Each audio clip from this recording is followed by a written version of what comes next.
Those of my former officers who stayed behind in Europe had I not been idle in the months before my return from the V/United States. Shortly after my flight to Washington, Lieutenant Colonel Wessel established contact with Hermann Baun, who had been through much the same as we. He had surrendered to the Americans, as we had arranged in our discussion in the empty hotel at Bad Elster a month before the war ended. He had also been shipped back and forth across Germany, finally ending up not far from Wiesbaden, in the CIC interrogation centre at Oberursel. The regime there was very strict, as the centre also housed a number of suspected war criminals for interrogation purposes. Baun bore with this situation, as did his colleagues, displaying a characteristically grim humour, and eventually he told the CIC he was willing to work for them as we had arranged. I have already described in the prologue to these memoirs how during my talks in Washington at the end of 1945, I had agreed to the resumption of active operations on a trial basis by Baun and our other former colleagues left in Germany. Two considerations had been uppermost in my mind at the time. First, we had to convince the justifiably skeptical Americans that, apart from our document files, which the natural process of obsolescence would render valueless in time, we could offer them other intelligence of a topical and worthwhile nature, which would be all the more impressive in a Germany torn by chaos, her communications constricted by interzonal frontiers, and with millions of her citizens forced to migrate aimlessly the length and breadth of the nation. Second, the passage of time would make it harder with every week that passed to recruit the nucleus of workers we needed. Once they had been discharged from captivity and swallowed up into civilian life, we would probably never manage to find these experts again, given the prevailing conditions of catastrophe. Wessel learned from the Americans that I had agreed to a resumption of operations. Baun was put in the picture by the CIC at Oberursel. Unfortunately, neither Wessel nor I knew at the time that Baun had not been told the whole story by the CIC, as they had been kept in the dark as to my existence and the plans that evolved in Washington, and they remained in this state of ignorance until 1949. Asterisk. We later found out that Baun had proposed his own plans for a practical intelligence operation to the Americans. His proposed organization was not dissimilar to Admiral Canaris's Abwehr between 1933 and 1941. What he wanted was an independent intelligence procurement agency under his leadership, which would work as and where he saw fit, handing over its information to a totally independent second agency for analysis and evaluation. This was in flat contradiction to the plans that had been approved in Washington, and I certainly could not have supported him, if only because it would have made it easy for the Americans to play off one agency against the other. And as much as I valued Baun's experience, there would be no guarantee that the Americans would be passed only such information as I would personally be willing to take responsibility for. My own experience of certain Abwehr reports during the war made me very uneasy in this respect. The existence of two parallel organizations would also prove an unnecessary complication when the time came for a new German government to take us over, quite apart from the fact that it was this biaxial structure that had yielded such a large and damaging crop of command errors during the war. Nor did the Baun plan reflect the way the American authorities ties in Europe envisaged our work. They showed a marked preference to deal with me after my stay in Washington was over. While Washington had, after protracted negotiations, given its general agreement to our starting work, the actual terms of this joint opera, Tion remained a matter for General Seibert. His was the head that would roll if the experiment went wrong or if there was a political scandal. This was another reason why he and his colleagues preferred to work with one German who would take responsibility for the whole operation, and who was, moreover, the senior ranking officer of the former Foreign Army's East Staff. A further factor was that, to the Americans, Baun was a man of complex personality. He had been born in Odessa and had spent the formative years of his childhood there before his family returned to Germany. He had grown up bilingual and had absorbed the Russian mentality.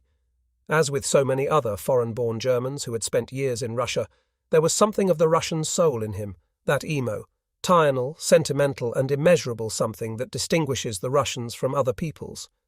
But the other side of this attractive coin was his extravagant and uncontrollable imagination, which made it hard for him to pass sober judgment on hard facts. and which caused him to waste too much time chasing will-o'-the-wisps. This, and his years under Canaris and the Abwehr, put a natural barrier between him and the Americans who had to deal with him, and inevitably roused certain misgivings in them, which were sometimes not entirely justified. It was largely because the CIC had not been able to put Baun fully in the picture that when we came to discuss our detailed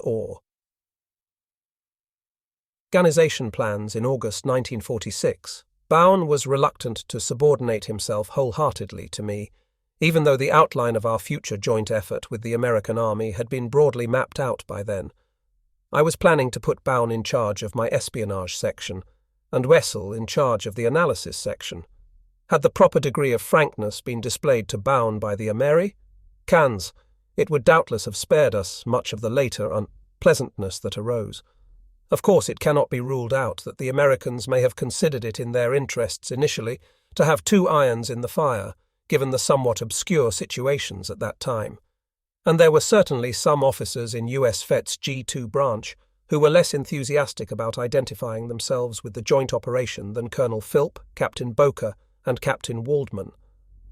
The fact that we did not secure a formal agreement with the American Secret Service, by then the CIA, until much later shows just how unstable the situation was, despite the goodwill shown by both sides. The difficulties facing Wessel and Baun early in 1946, when they had first started their attempts to rebuild an intelligence organization, were largely the result of the post-war chaos in Europe. But the remarkable feature was that not one of those whom they approached to act in one capacity or another for them let them down. Although virtually every German refugee from the East had lost everything he possessed, again and again over the years we found among these homeless expellees people who were willing to risk everything for us, even if they had, in the meantime, found other employment. It made no difference what their personal politics were. There were allegations that it was this loss of livelihood and property that made working for us attractive, and that the organization we were building up was nothing more than a bunch of desperados and adventurers joined together to learn a new and murky trade. This kind of accusation was repeatedly leveled at us by communist propaganda from the Soviet zone until about 1954, and in some cases it was even picked up by the mass media of the West. The truth was that we had nothing of value in the ordinary sense that we could offer our workers in return. Our existence was a closely guarded secret. To be successful and guard against infiltration by the enemy, we had to remain a secret too. So our typical worker's return to normal life as a regular citizen was blighted from the start. For security reasons, he could not mention his work to his relatives. He had no government protection, because the German state as such had ceased to exist, and the protection the occupation authorities could offer him was less than marginal. The jurisdiction of the United States authorities was restricted to their own zone, even after the economic fusion of this with the British zone and the formation of the Bison late in 1946. On top of this, initially only US FET's G2 section knew of our existence, a state of affairs we wanted to last as long as possible.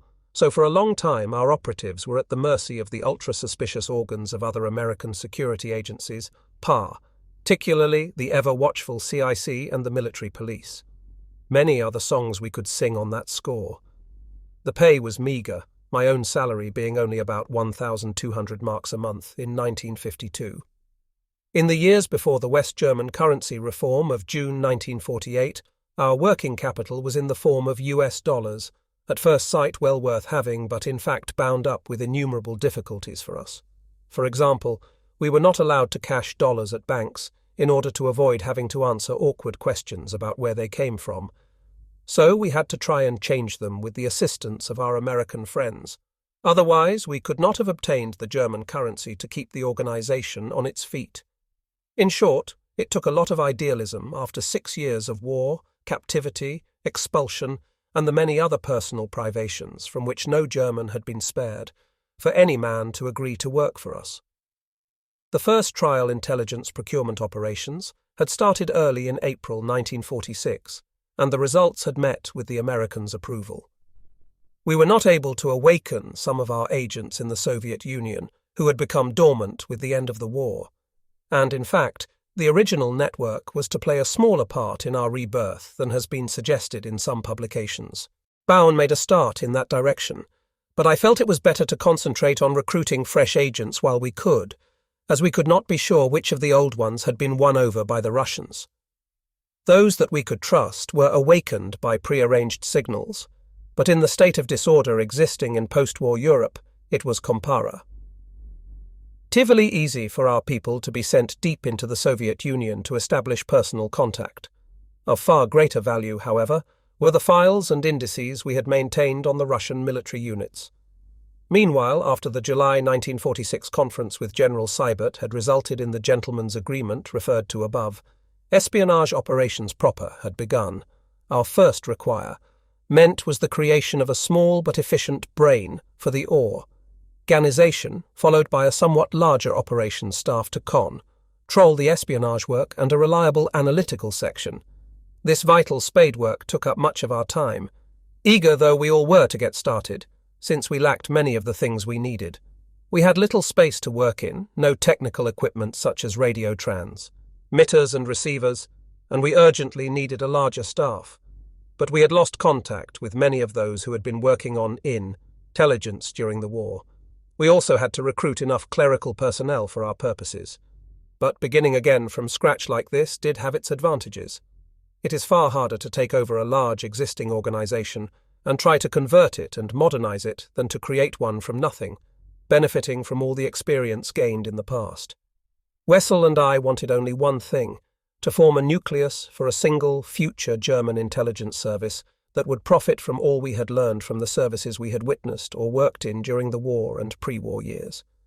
Where there is a multiplicity of foreign intelligence services, there can only be rivalry, overlapping and security risks, for they offer the enemy's intelligence organs ideal opportunities for penetrating them from within. I therefore planned to use the years that followed until a new German government came into being in creating a uniform intelligence service capable of carrying out every kind of espionage work against the enemy. It would unite under one agency diplomatic intelligence, economic intelligence, military intelligence, and counter-espionage. Clearly, such an agency could only emerge in the future as a civilian body, if for no other reason than the sheer size of the task. Accordingly, we essayed to recruit high-grade civilian personnel in addition to the former army officers at our disposal. For example, we took on former members of the Foreign Service, former civil servants, and the like, provided that they had had a clean slate in the Third Reich and had done nothing reprehensible since then. The speed with which we could set up the new organization was bound to depend on the space, funds, and equipment placed at our disposal. But to the Americans, we were still something of an experiment.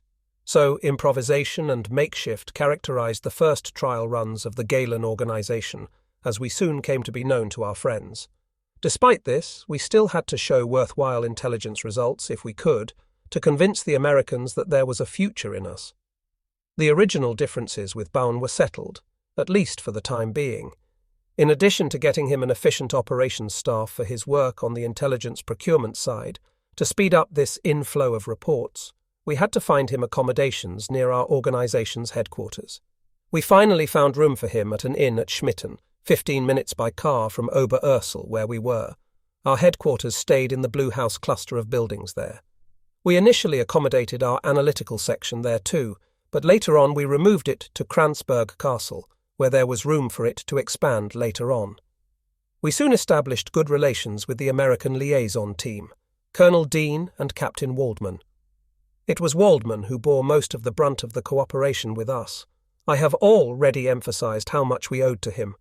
Even when his superiors showed little sympathy, he committed himself whole-heartedly to our cause, putting up with the personal disadvantages this involved him in, without a murmur.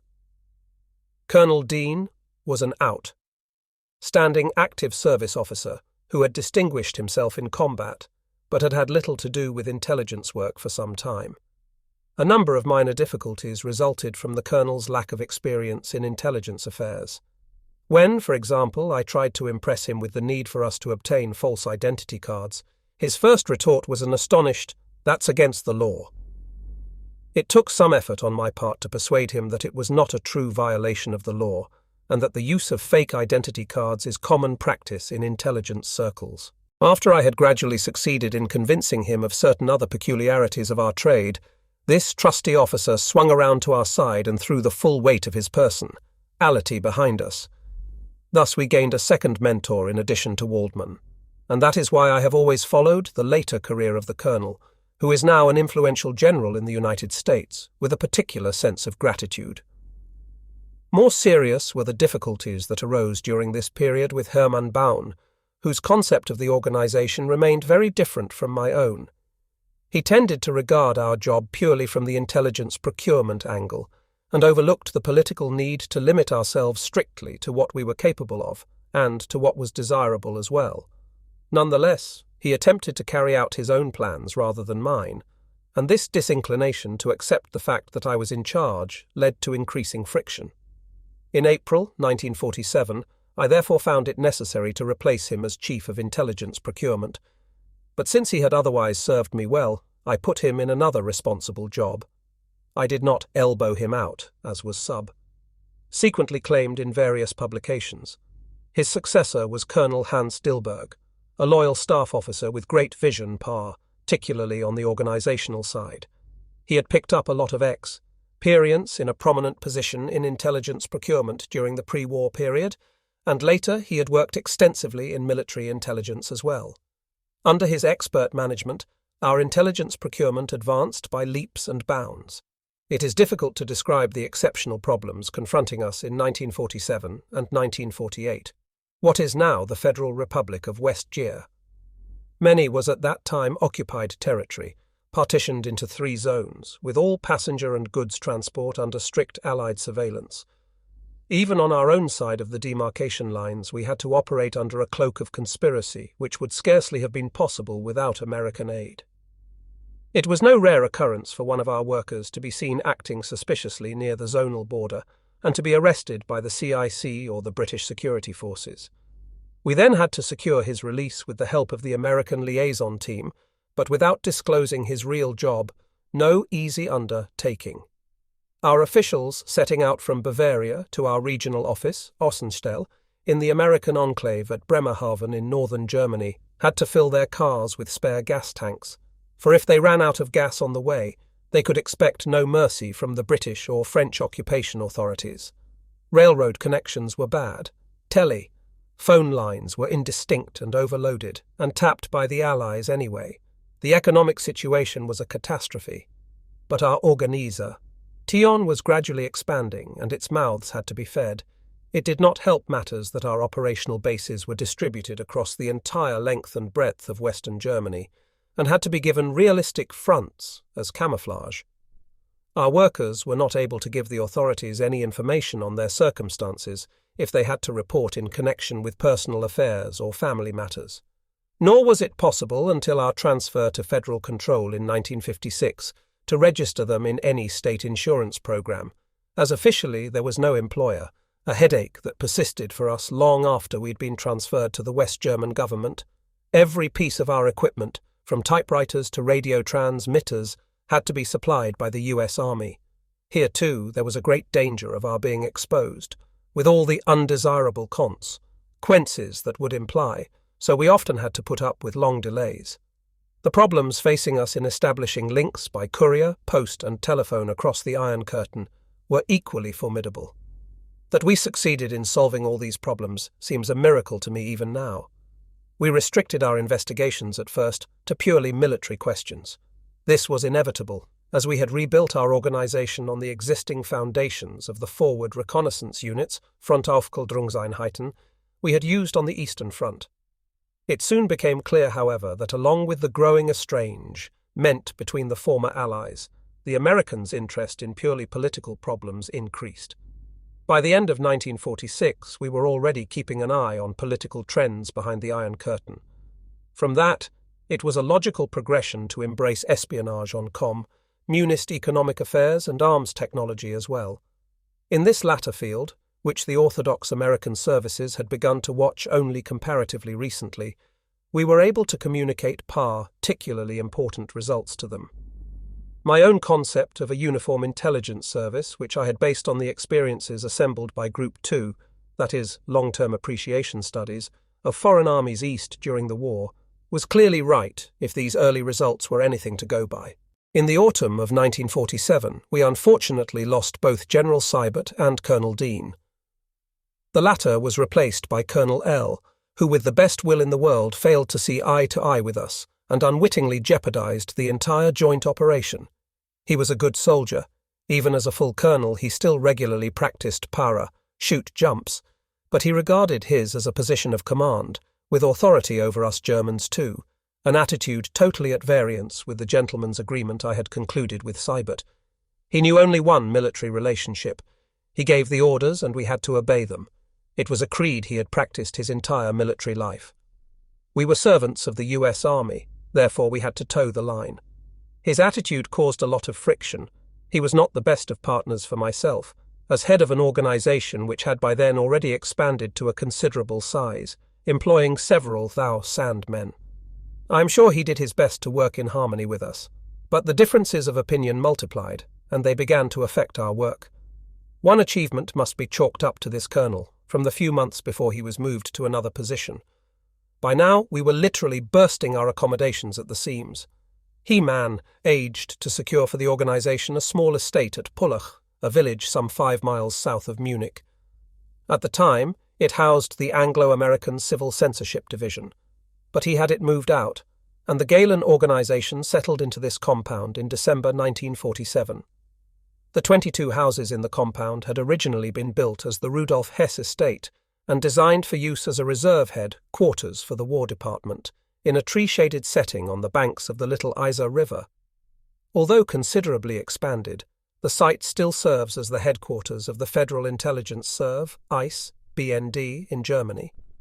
The American liaison team moved into the biggest building, which had housed Martin Bormann's former offices, in Heilmannstrasse, the road running through the compound, which was now blocked off at each end. I moved into a small ground-floor office in one of the houses opposite.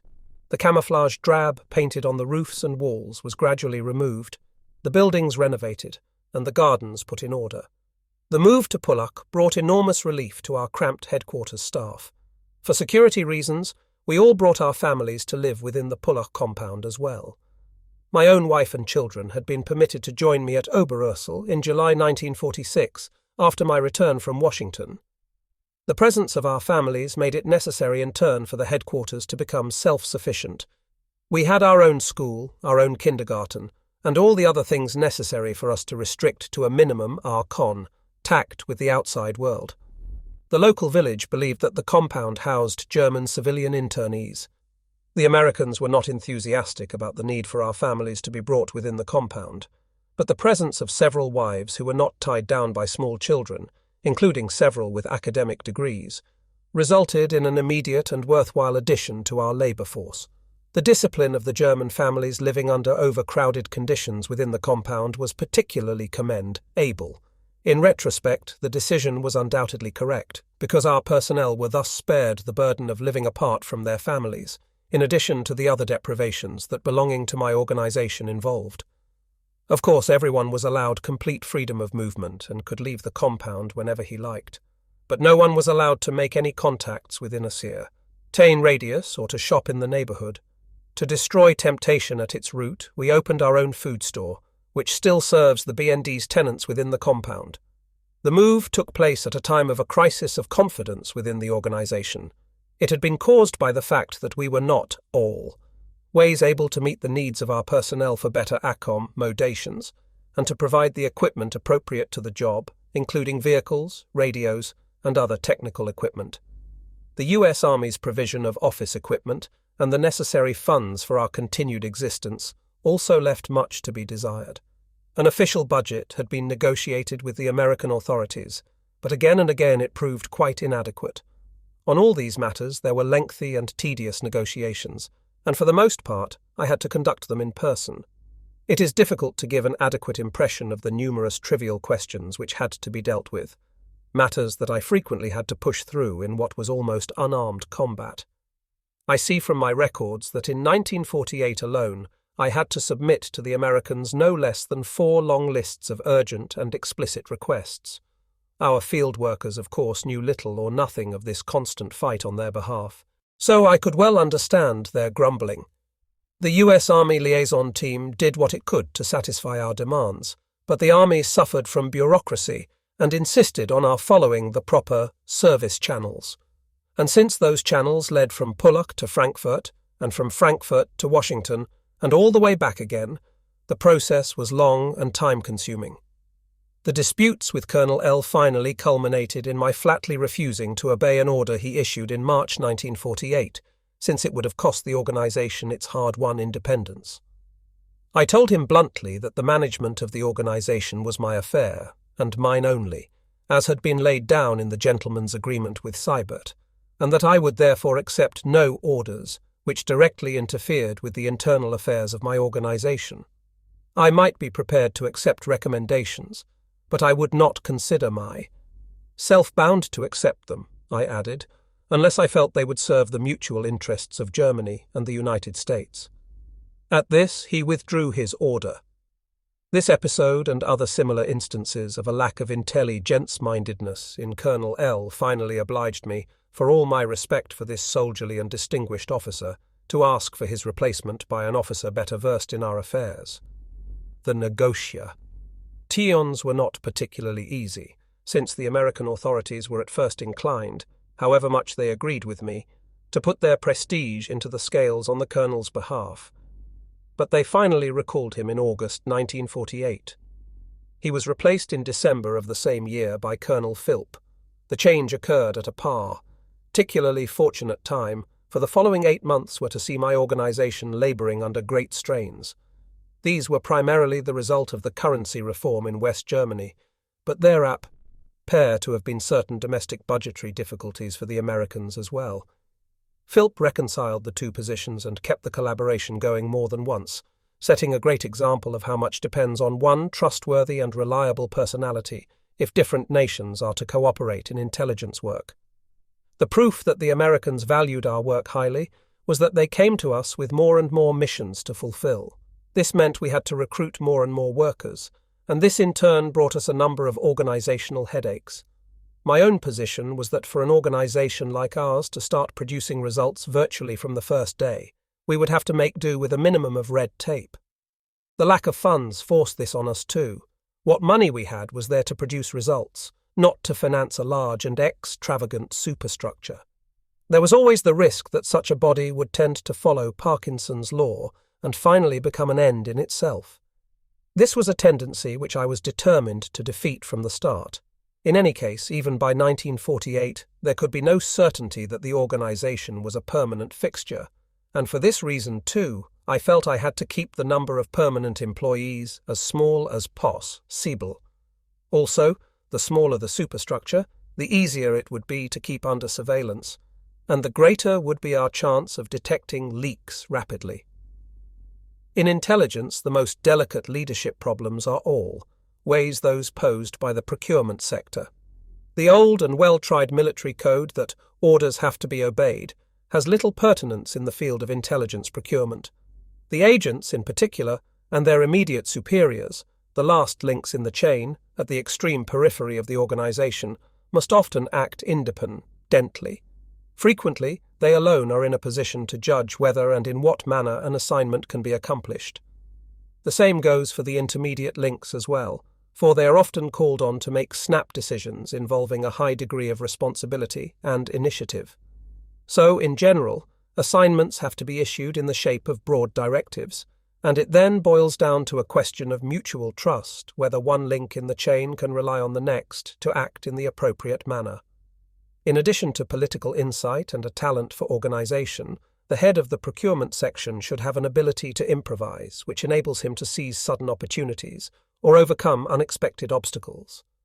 He must also possess a strong element of psychological insight and an ability to control his men firmly enough while still giving them enough rein.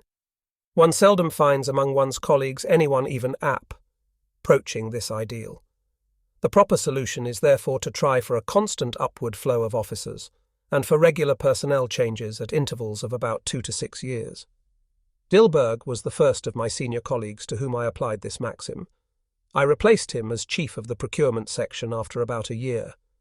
He must be credited for having injected great impetus into the job, but there are times, particularly in the early years of an organization, when too much impetus can be positively harmful, particularly where security is concerned. It can be a hindrance during the vital running-in period that any new machine must undergo. I replaced Dilberg at the time of the first Berlin crisis, so I had to find a successor who was cautious and who would conduct the business of intelligence gathering with due deliberation. My choice fell on one of the older generation of former Abwehr officers, Herr Schack, whose intelligence experience went back to Welby for the war.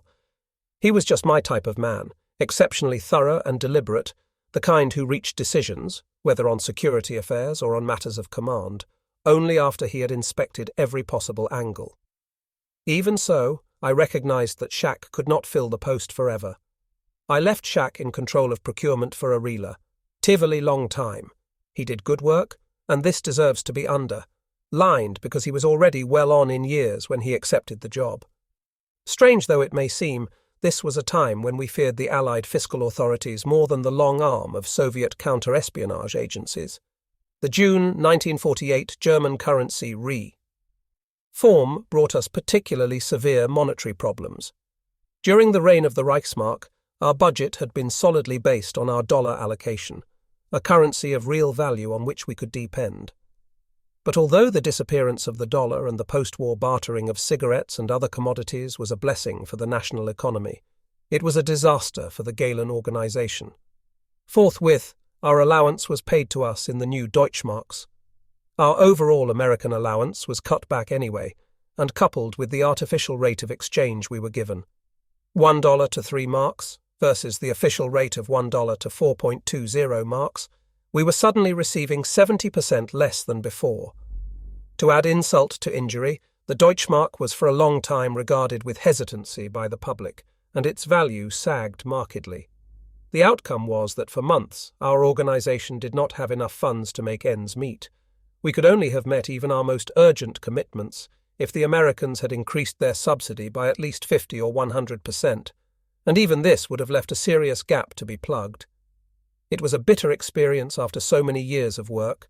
It must be remembered that at that time we were not an official government agency, backed by all the resources of the state. We were an independent organization being financed by such funds as the US Army could spare for us. The need for efficient camouflage alone forced us to lead something of an underground exis. Tense. And in the midst of this financial crisis, we had to do what we could to keep our heads above water.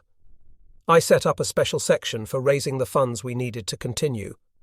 With the $125,000 that remained to us, we purchased as much cocoa as we could from American stocks and sold it around Munich, particularly in the notorious Mollstrasse black market area, at a profit so large that we more than tripled our original outlay. If our operatives were caught, their special American passes provided for their immediate release. The American authorities connived wholeheartedly in this, as they had no option.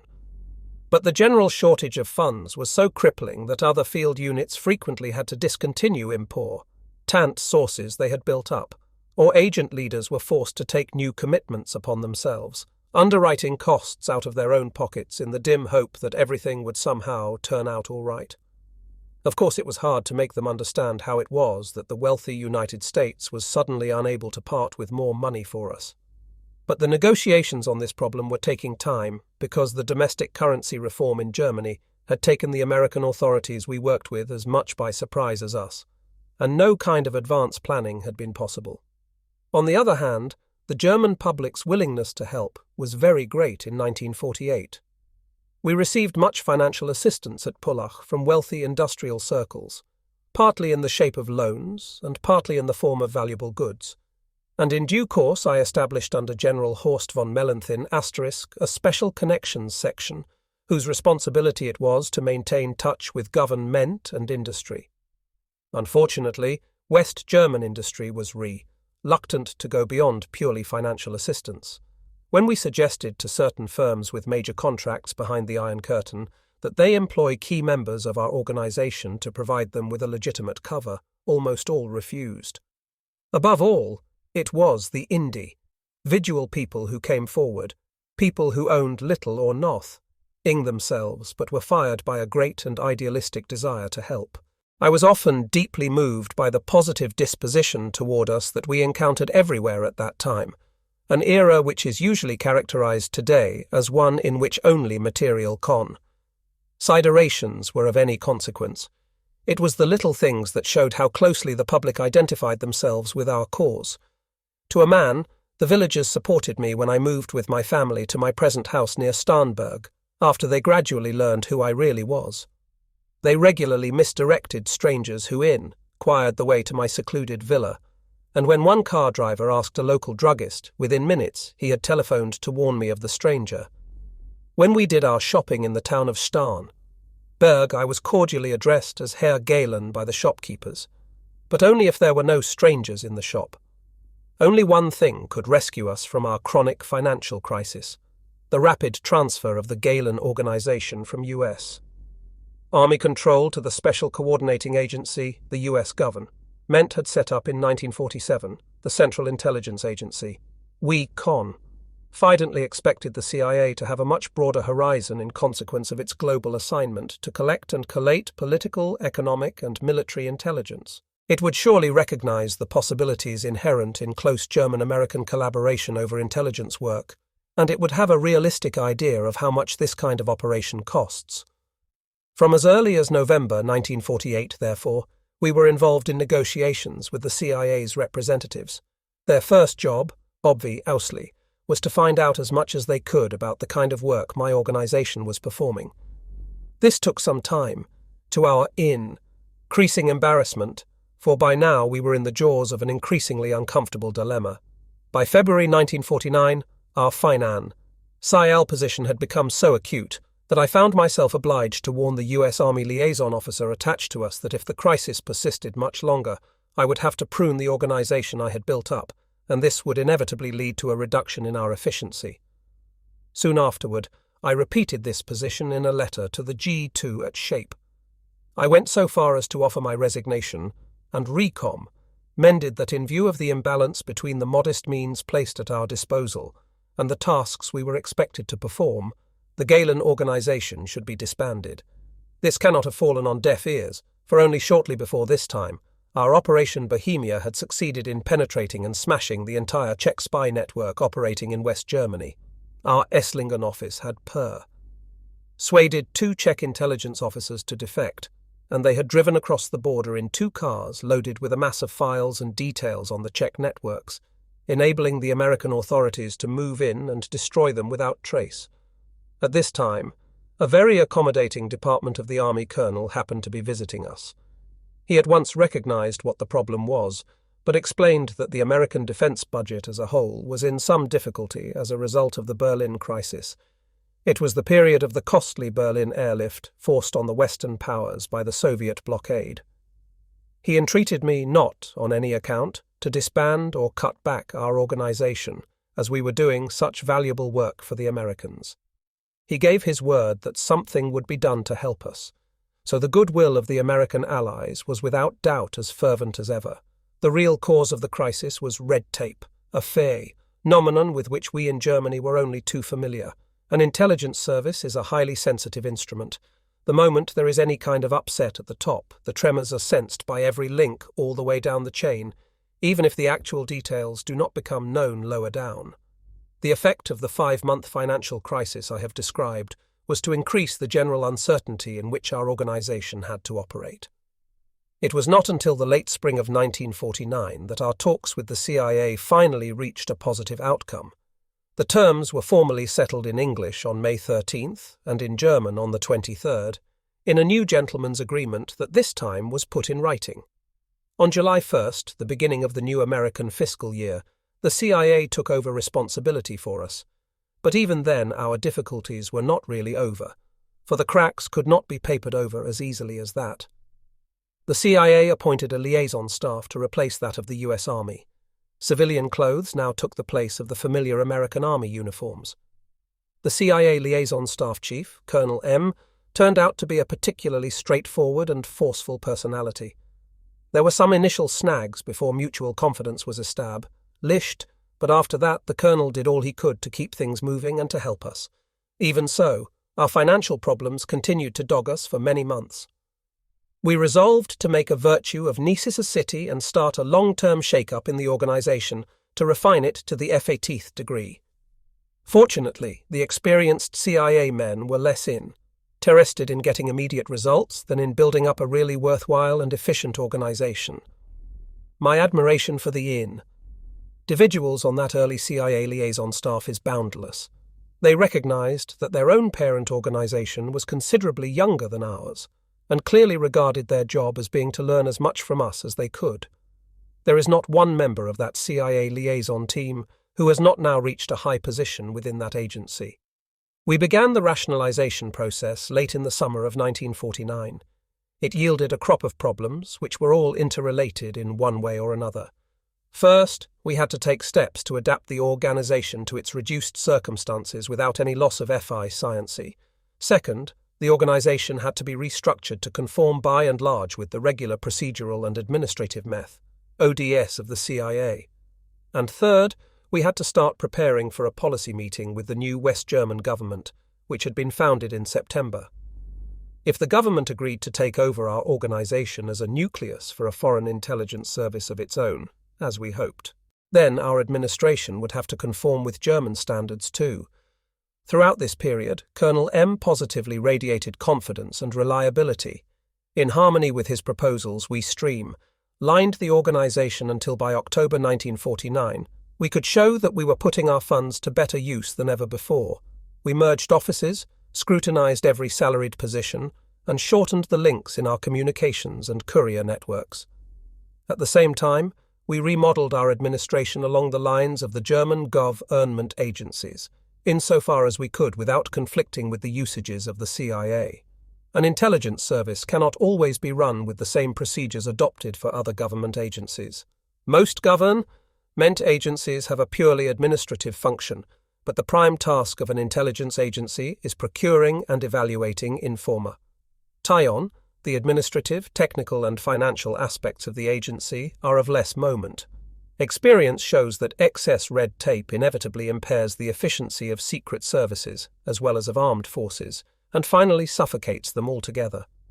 To combat excessive bureaucracy is, therefore, one of the most important duties of the head of the intelligence service. That is why at least one Western government has found it preferable to have intelligence experts with ancillary civil service training administer its secret service rather than civil servants who are expected to grasp the ramifications of intelligence operations. It is also of fundamental importance to preserve the flexibility with which the agency can apply its technical and financial means, so that it can put its operational decisions into effect quickly.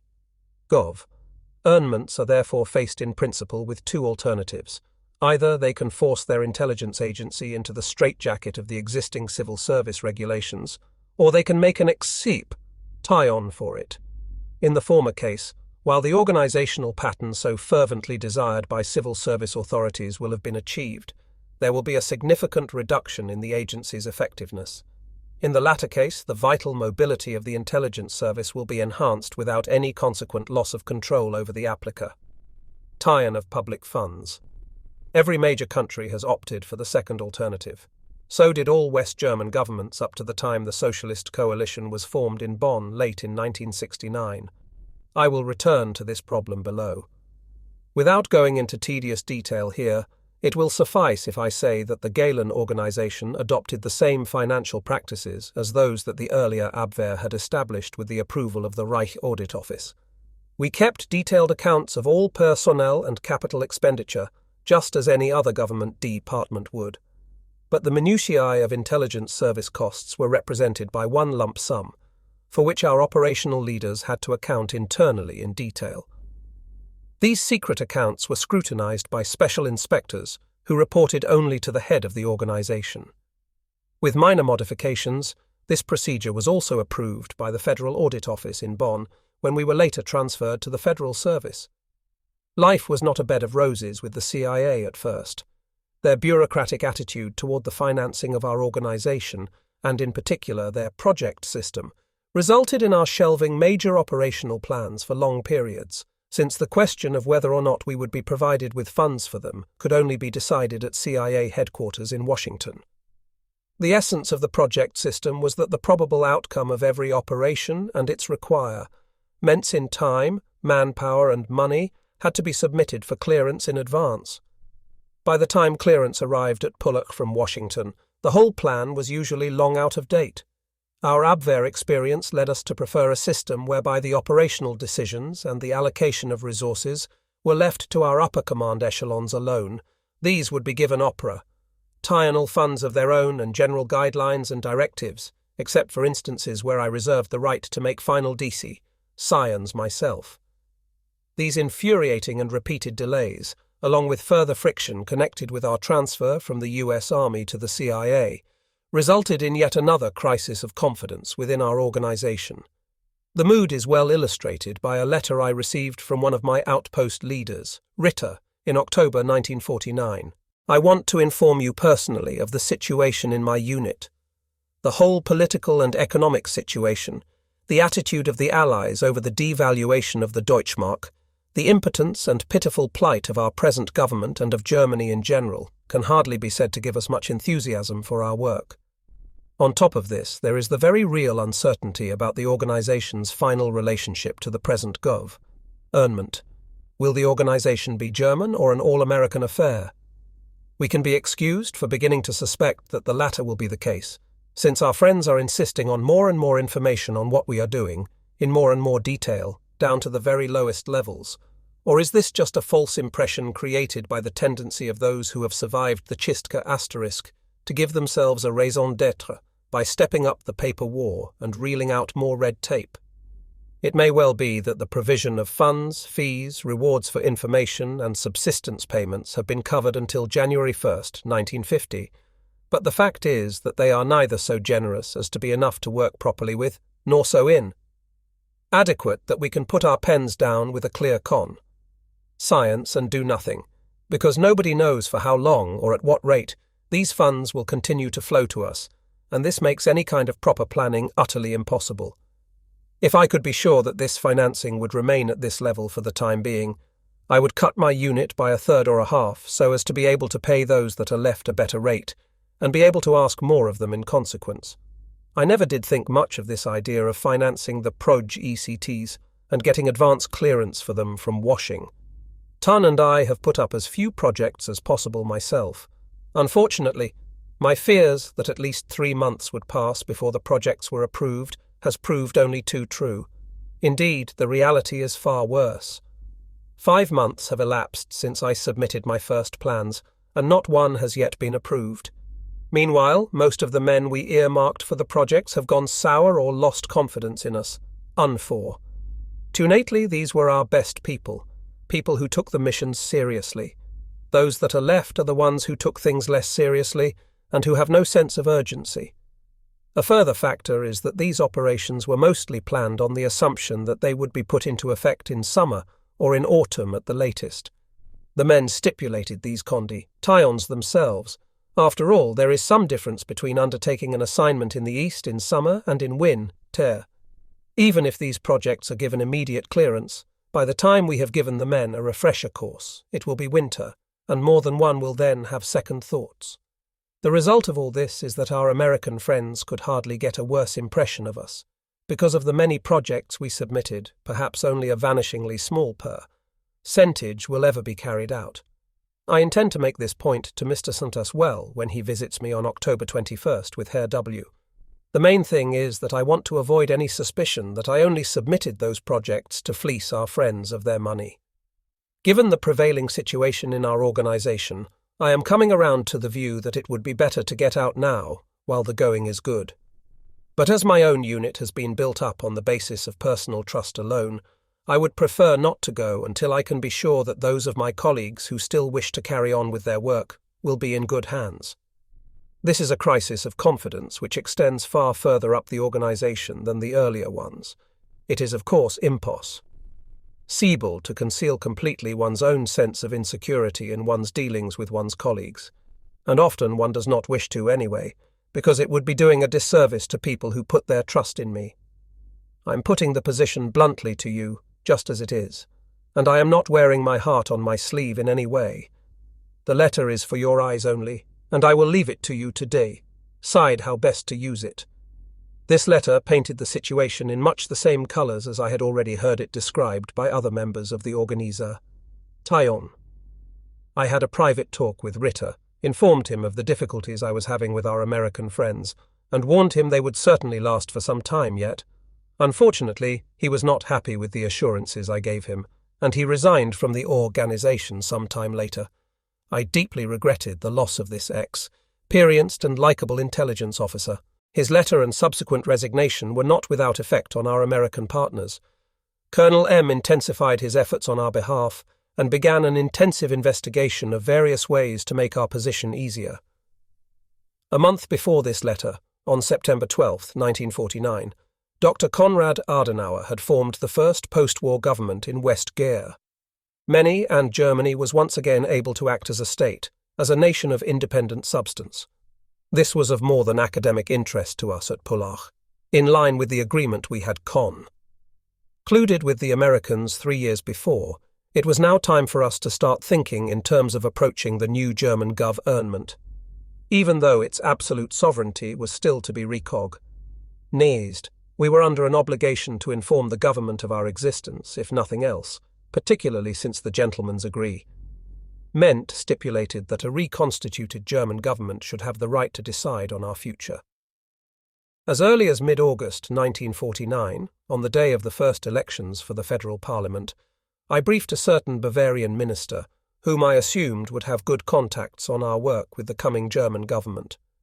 One result of this was that I was enabled to shore up our contacts with the Bavarian authorities, particularly with their Prime Minister and his Minister of the Interior. On October 12, 1949, I made my first personal contact with the Bonn government, visiting Ritter von Lex, who was at that time a ministerial director and later rose to the rank of State Secretary in the Federal Ministry of the Interior, and it was through him that I established contact with the then minister, Dr. Gustav Heinemann, who is at the time of writing West Germany's Präsident. Through Lex and Dr. Hans Globke, the ministerial dirigent in the Chancellor's office, I submitted to Adenauer a memorandum with my proposals for a future foreign intelligence service. I do not know how he received my ideas, but on November 14th I again travelled to Bonn for meetings with the Vice-Chancellor Franz Blücher and with Heinemann and Herbert Blankenhorn of the Chancellor's office, and the exchange of views on the Gehlen organization lasted about an hour this time. We discussed the organization's history and its achievements so far, and finally I was able to expound the ideas I had been mulling over in my mind ever since the end of the war, ideas which could be expressed in the form of concrete proposals for the first time. The frank discussions went off exceptionally well, and I drove back to Pullach in a satisfied frame of mind. I began to feel that the selfless sacrifices of my colleagues had not been entirely in vain. At least I was happier about the future than I had been 12 months before.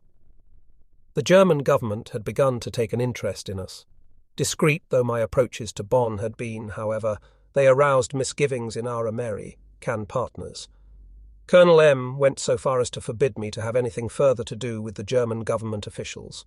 This was in an edict of December 21st, 1949, the result, I assume, of orders from Washington. I was instructed that the future of the organization was a matter for the Americans alone to decide, presumably to prevent me from treading on the toes of our future allies. Since this American veto flatly contradicted the terms of our agreements, I tacitly declined to bow to it. Over the next few months there was some improvement in this delicate situation, as the Americans no longer prevented me from pursuing my contacts with Bonn, presumably the American author. ITs recognized that since they could not prevent this association indefinitely, it would be better to sanction it and satisfy themselves with keeping informed on the progress of our contacts. Early in 1950, I established the first official contact with Globke, who later became State Secretary in the Chancellor's office. I got on well with him from the first moment, and gained the impression that he had no doubts as to the importance of the Gehlen organization. It was clear to me that he wanted to keep contact with us strictly reserved to his own office. Globke promised us all the technical assistance we needed, and asked us to do what we could to help the security authorities in West Germany during the period of their organization, for Previously, the maintenance of public order and protection against the growth of extremist organizations had been exclusively in Allied hands. I discussed the details of the kinds of aid we would be render. Ing with the Ministry of the Interior and with its State Secretary, Ritter von Lex. It was not until September 20th, 1950, that I had my first opportunity to meet Konrad Adenauer in person. I was called to see him at the Koenig Museum, a science museum in Bonn, which temporarily housed the federal government and Adenauer's office until the Palais Schaumburg was ready for occupation. Globke was also present. In the 12 years that followed until our temporary estrangement over the Der Spiegel affair, I came to recognize in Adenauer one of the greatest German statesmen of this century. My relationship with him developed over the years into one that went beyond the merely professional, into something approaching unquestioning mutual trust. I remember on one occasion when I had to report to the Chancellor on a certain security affair within the organization, he asked me, "Tell me, General, is there anybody you can still trust?" To this I replied, "Where there is no trust, Chancellor, there can be no intelligence service." And I added, "But we call it a watchful trust," a qualification which caused him visible amusement. Of course I prepared for my first encounter with him, with all that it meant for the organization's future, with some care. I was curious to see whether he was the old fox and oversimplifier he was supposed to be, and whether the authoritarian paternalism his admirers credited him with would make any real dialogue possible between us. On the other hand, I was not coming to Bonn empty-handed. After all, we were the first German post-war organization, and our roots extended back to even before the establishment of the Anglo-American Bi-Zone. I felt, too, that my own reputation as a legendary personality, however little I felt like one myself, might rouse his own curiosity to see me. Adenauer welcomed me with a warmness and openness that cast my doubts to the winds. I did not even need to impress the basic need for a foreign intelligence service on this old man. In fact, over the years that followed, he and Globke manifested an unusual degree of understanding for the difficulties facing my organization. The Chancellor at once recognized the value of the instrument being offered him, and indicated he would seize the opportunity while he could. I informed him that I also proposed to advise the leader of the socialist opposition, Dr. Kurt Schumacher, of our existence and to ask for his backing as well. The difficult mission of a foreign intelligence service could only be accomplished if it was recognized to be strictly non-partisan in nature by both government and opposition. Adenauer at once agreed. I left the Koenig Museum confident that Adenauer would give us all the help we needed. Here, I was convinced, was an outstanding German who was willing to put everything into the fight for the supreme goal that we at Pullach had set ourselves as well, the restoration of our afflicted fatherland. I had already made Dr. Globke's acquaintance during my various earlier visits to Bonn. To work with him was so pleasant and stimulating that I would not willingly have dispensed with the years of our joint effort before his retirement in 1963. I was glad to do what I could to defend him from the vicious communist smear campaign that was later mounted against him, an infallible indication of the true value of this man for West Germany. 4 years older than myself, he was the epitome of the old German civil servant type. He was the kind who would serve without fear or favour. He was not what we would call an eminence grise, but he did endeavour to remain in the background while religiously oblique, ing the various federal authorities to accept the policies of his master, Dr. Adenauer. He had the entire machinery of the new government at his fingertips and an infinite understanding for the complexities of foreign policy. It was this sense of judgment that enabled him to recognize at once the benefits to be derived from backing the Gehlen organization. I called on Dr. Kurt Schumacher on the day after my visit to Adenauer. The socialist leader was probably one of the most tragic figures I ever met. His right arm had been shot away in the Great War, his left arm almost paralyzed, and his left leg amputated above the knee during an enforced stay in a concentration camp. He had with him his deputy Erich Ollenhauer, his confidential secretary Annemarie Renger, the vice president of the parliament, Terry Assembly Professor Carlo Schmid, and Fritz Oehler, a leading socialist deputy.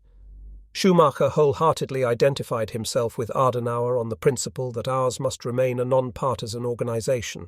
In other words, that we must have the support of all the political parties except the communists. It would clearly be unfortunate if such a sensitive instrument was to be passed from one set of hands to another each time the government in Bonn changed. The uncertainty among our staff, of which I had witnessed more than enough over the last 2 years, would be intolerable. more than enough over the last 2 years, would be intolerable. It would cripple the organization and achieve nothing but an upward gravitation of political opportunists into the higher echelons. I felt confident that I would be able to see eye to eye with Shu Marcha on any matter of importance. When I left him, he assured me his party would underwrite our work as well, and that it would support our later transfer to federal control. Asterisk. By now, responsibility for internal security had been largely transferred to German control. On April 14, 1949, the 3 Western military governors had forwarded what came to be known as the police letter to the Bundesrat, or Upper House. This authorized them to set up an office for collecting and disseminating information on revolutionary activities directed against the future Federal Republic, but the new body would not be equipped with any kind of police powers. The provinces of North Rhine-Westphalia and Lower Saxony had already established agencies for this purpose on Allied instructions. Shortly after my visits to Adenauer and Schumacher, a law was passed formally establishing the Federal Office for the Protection of the Constitution, BEFV. This legalized the temporary beginnings made at the provincial and federal level, uniting all internal security under one authority controlled by the Minister of the Interior. For some weeks, the question of whom to appoint chairman of the BFV was discussed within the ministry. State Secretary Ritter von Lex offered me the job. It was a difficult decision for me, but after much reflection I accepted, only to be told a few days later that my name had been turned down in favor of another. In a way I was relieved, because the job of a glorified policeman would not have appealed to me much, but I was less than enthusiastic about the man on whom the final choice had fallen, Dr. Otto John, a 41-year-old lawyer who took up the appointment in December 1950. The Ministry of the Interior invited me to release a good officer from my own organization to act as John's lieutenant. I gave him Colonel Albert Radke, a very conscientious officer who at once put the BFV first as soon as he was transferred. I admit that I felt many misgivings when I heard that Dr. John's name was being canvassed for the BFV appointment, and I made no secret of this in Bonn. I verbally suggested to Lex that the appointment would be more than tactless in view of John's past. He had fled from Germany to Madrid and London after the bomb plot failed in 1944, and had then worked there for our enemies. He had worked under a man like Sefton Delmer for Soldiers Radio Calais, broadcasting hate propaganda against our troops. Wearing British uniform, he had interrogated many prominent German officers as prisoners, including several under me at Pullach, who would now be expected to work with him. Even more disturbing for me personally, and I would be expected to work in harmony with him, was that Otto John had collaborated with the British team prosecuting Field Marshal von Manstein, one of the finest soldiers of this century. I would not go so far as to say, once a traitor, always a traitor. But I felt the position called for a man of character, a character different from John's. My more deep-seated objections, which I did not mention to Bonn, were that John was unsteady and rootless. He was not a professional in this field, and his alcoholism made him a potential security risk. My objections were discounted. The British authorities, particularly Sir Yvonne Kirkpatrick, spoke well of him, and my American colleagues raised no objection themselves. Otto John announced his intention of paying his first courtesy visit to us at Pullach not long after. General Mellenthin, my deputy, advised all staff that 3 themes were taboo during the visit: John's pre-1944 resistance work, his collaboration with Sefton Delmer, and his participation in the Manstein prosecution. To everybody's astonishment, however, at a social gathering in our guest house in Munich that evening, John himself brought the 3 forbidden topics up. He tried to suggest that he had gone out of his way to help Manstein during the trial, but without success. My own impressions of John as a person were unfavourable. His eyes were pale and watery, his manner vague and undecided. In intelligence work, one rapidly acquires a certain nous for the indefinable, and John made us all uneasy. We gave him a thorough briefing on the political situation, and as he left, Colonel Herrer, my personal assistant, expressed to me his own verdict in a pungent American phrase, as was his custom. I wouldn't trust that man as far as I could throw him. The work of Otto John's office and my own organization in Evit ably overlapped, particularly where our own RAF counter-espionage work was concerned. Claiming that de jure East Germany was an extension of his German beat, John, in time, extended his counter-espionage channels way behind the Iron Curtain. We received the BFV's reports and digests, and we aided them all we could with the material supplied to us by agents we had emplaced within the Soviet and East German espionage headquarters. But I made no use of the liaison officer the BFV had seconded to Pullach, and I kept John himself at arm's length. I see from my personal papers that in July 1951 I again recommended to Dr. Globke that John's appointment be delayed or cancelled in view of a certain morals incident involved. Being a Pullach officer and a phrase indicative of our extremely delicate position as a German intelligence organisation, in view of the strong suspicion that John is working for the British Intelligence Service. Dr. Adenauer seems to have shared some of my misgivings, for he began to send us the BFV's reports for a second opinion, and he received John himself only very rarely indeed. At about the same time, yet another intelligence agency came into being. In October 1950, an office was set up under Minister Theodor Blank as Government Commissioner for the Reinforcement of Allied Troops in Germany. As a forerunner to a West German Defense Ministry, F. Blank's security advisor Gerhard Count Schwerin appointed a former lieutenant colonel of the Abwehr, Friedrich Wilhelm Heinz, to set up a military intelligence service for the Blank office. I will not devote much space here to Heinz. He was more of a politician than a soldier, an adventurer who had set up a freelance espionage office after the war in conjunction with a dubious Dutch intelligence officer, who later unsuccessfully blackmailed him over his questionable contacts with Wilhelm Zeisser, head of the East German Secret Service, and committed suicide. Particular suspicion was aroused by an incident in which he claimed he was kidnapped in West Berlin by communist agents and taken to the eastern sector for questioning by the Soviet Security Service. We checked his statements against the detailed plans and maps in our possession at that time of the MVD head, quarters at Grunau. From various sources we had pieced together such accurate plans that we even knew which Russian officers sat in which rooms, and we reported to the German authorities and to the Americans that his version was highly improbable. Heinz was finally retired in October 1953 after an affair involving a false questionnaire. He had apparently promoted himself to full colonel. Two of my colleagues from Foreign Armies East days, Colonel Gerhard Wessel and Colonel Josef Selmayr, then took command of the intelligence branches established within the new Defence Ministry. By this time we had expanded our headquarters at Pullach-Kohn considerably. From the air it would look like a housing project with tidy green lawns and flower beds surrounding the lace-curtained villas and low administration buildings. But it was a housing project with a difference. The approach roads were guarded with electrically operated steel mesh gates, and there were sentries and constant guard dog patrols around the steel-fenced perimeter. In 1949, I had moved with my family into a villa down a secluded lane near Starnberg. Among my personal papers, I still have the results of the security investigation into the character of the village that was to be my home that was carried out on my orders. It named every potential source of trouble and identified the local communists. But it was no easy matter to emerge from the official limbo in which I had lived since 1945. Officially, I was an economic advisor, working somewhere in America. To settle in a village in post-war Germany, I needed papers, and I did not have any. Relations between the CIA and the State Department were so delicately poised that this harmless task proved impossible for them. So I ordered my own technical section to produce the documents I needed. And in no time, I was the possessor of a long folding Red Cross identity document. It was fabricated complete with my real name and photograph, and a dozen different border crossings apparently authentically stamped upon its pages.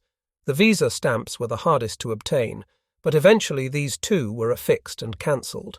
The document would probably have passed scrutiny by the KGB, and the local parish authorities certainly never suspected I was not the commergent the document made me out to be. I had to devote considerable attention to my personal safety, not without reason, for in 1953 the windshield of my car was shattered by a projectile, which the Munich forensic authorities who investigated the case later established was a bullet. Both I and my government service driver were always armed, and I practiced regularly with my revolver at an American firing range. More than once we observed that my house was being kept under surveillance. On one occasion we returned home at 2 a.m. to see one man drive off hurriedly in a Volkswagen van. The police identified him from the registration plate as an undercover communist from a nearby town. To my neighbours I had to explain somehow how I came to possess a car and what I lived from, so I invented a one-man firm and had a letterhead printed, Patent and Idea Applications and Negotiation, a firm which did indeed do occasional business, but of which the organisation proper was unaware. The camouflage was so good that when our activities were exposed by a British journalist in 1952 and I was identified as its head, the local villagers knew better. The general, they told each other, really made his living from his patents company. The intelligence work was just a sideline. The organisation itself was initially structured like a large commercial undertaking, with its national head office at Pullach and 8 regional head offices distributed throughout West Germany, each controlling between 3 and 6 sub-offices. These sub-offices supervised the activities of the local branches. Abroad, we established residents in the countries which were of interest to us, each controlling its own network. Initially, equipment was so scarce that we had to employ ordinary teleprinters for our communications from Pullach, an Achilles' heel that caused me much anxiety. Gradually, we were able to replace them with coded teleprinters and an extensive system of couriers. The old-fashioned inverter type of scrambler telephone, which offered no real protection. Our own wartime Ministry of Posts had unscrambled and recorded all the transatlantic radio-telephone conversations from 1942 to the end of the war, including top-secret conversations between Churchill and Roosevelt, was replaced by a modern communications system with the various government agencies, which is absolutely proof against interception. I myself communicated with the outside world mostly by teleprinter conversations, or I would dictate messages onto the plastic reels of an Ultravox dictaphone on my desk. Depressing one knob erased the whole reel immediately. We had special machines for erasing ordinary recording tapes, and document shredders for our classified materials. A constant stream of technical experts from our particularly closely guarded technical laboratories visited my first-floor office, bringing me the latest items of equipment for approval. Our investment in scientific research paid off, and I was able to aid many Allied intelligence services in this way. The overriding security principle was that of the watertight compartment. Members of one network or branch knew nobody outside their immediate unit. Even at Pullach, the compound was physically divided into different zones, and headquarters personnel were allowed access only to certain specified areas. They received their identity permits at the main gate, so they could not be lost or copied outside the compound. To enter a different zone, they had to have a special stamp in their permit. Only my most trusted senior colleagues had all-embracing permits on a permanent basis. We kept the identities of our sources our most sacred secret, and in this, the physical detachment of the evaluation section from the intelligence procurement section was most important. Within the procurement section, a department called Sichtung, sifting, checked every report the section issued to ensure that the source could not be even remotely identified, and decided into what category the source could be placed. Our best agents' reports were given a B grade, less reliable sources were given C, and untried sources were given D.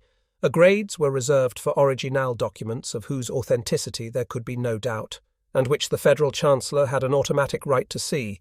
Under considerable pressure from the head of the evaluation sec, Tion, I did grant him the exclusive right to approach the head of the procurement section in person for verbal information as to the nature of the source, whether the report came from a minister, a secretary, or a cleaning woman.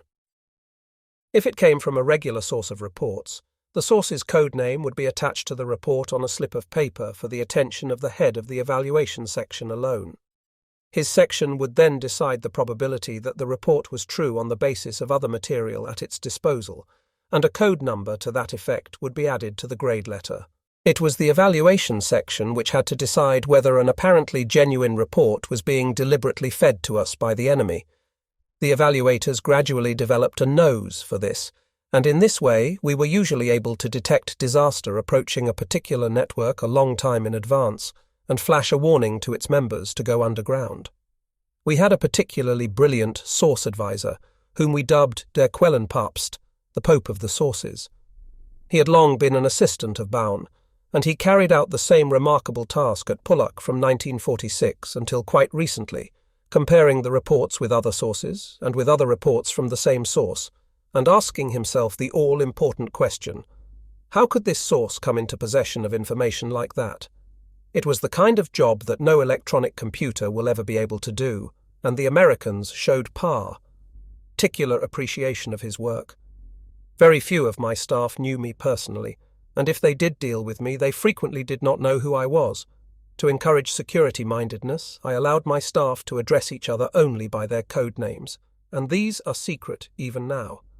Occasionally, the tightness of our security measures produced remarkable results. I remember that on one occasion I entered an express train at Würzburg station and found 2 journalists and a 3rd passenger in the same compartment. After a while, one of the journalists began talking about the Gehlen organization and commented that since its head must sometimes travel by rail or air, it must be possible to come face to face with him. 2 days later, I received on my desk a written report on the conversation. The 3rd passenger had been a director of one of my regional offices. Since such officials were never allowed near Pullach, he had recognized me as little as had the journalists, nor had I known him.